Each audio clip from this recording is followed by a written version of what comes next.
چور اور کرپٹ ٹولے نے 27 مارچ کو کہ وہ ممبران کی تعداد پوری نہیں کر سکتے، جن کے 172 لوگ پورے نہ ہو رہے ہوں، وہ ڈی چوک پر 10 لاکھ لوگ لانے کا حق ہی نہیں رکھتے۔ مریم اورنگزیب نے حکومت پر جوابی وار کیا، کہا ملک کے سلیکٹڈ وزیر اعظم نے عوام میں کھڑے ہو کر غریبوں کا تمسخر اڑایا۔ آپ ٹھیک کہتے ہیں، آپ کا آلو پیاز کی قیمتوں سے کوئی سروکار نہیں۔ آپ ملک میں روزگار اور معیشت کا کباڑہ کرنے آئے تھے، وہ کر دیا۔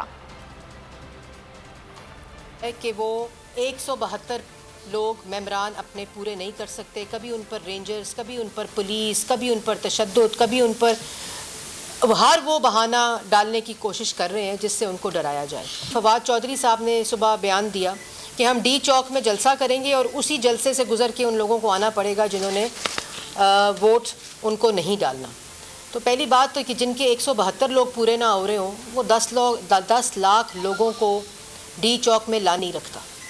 کیونکہ 172 لوگ پاکستان کی عوام کی ترجمانی کرتے ہیں، اور جس نے خود کل یہ تسلیم کیا کہ وہ پاکستان کی عوام کو کوئی ریلیف دینے نہیں آیا تھا، اس نے کل جلسے میں کھڑے ہو کر ملک کے سلیکٹڈ وزیر اعظم نے پاکستان کی عوام کو اور ان کا تمسخر اڑانے کے لیے، غریب عوام کا تمسخر اڑانے کے لیے، وہ کھڑے ہو کر غریب لوگوں کا تمسخر اڑانے کے لیے کہہ رہا تھا کہ میں اقتدار میں آلو اور ٹماٹر کی قیمت۔ سبسکرائب کریں اور بیل دبائیں تاکہ کوئی خبر رہ نہ جائے۔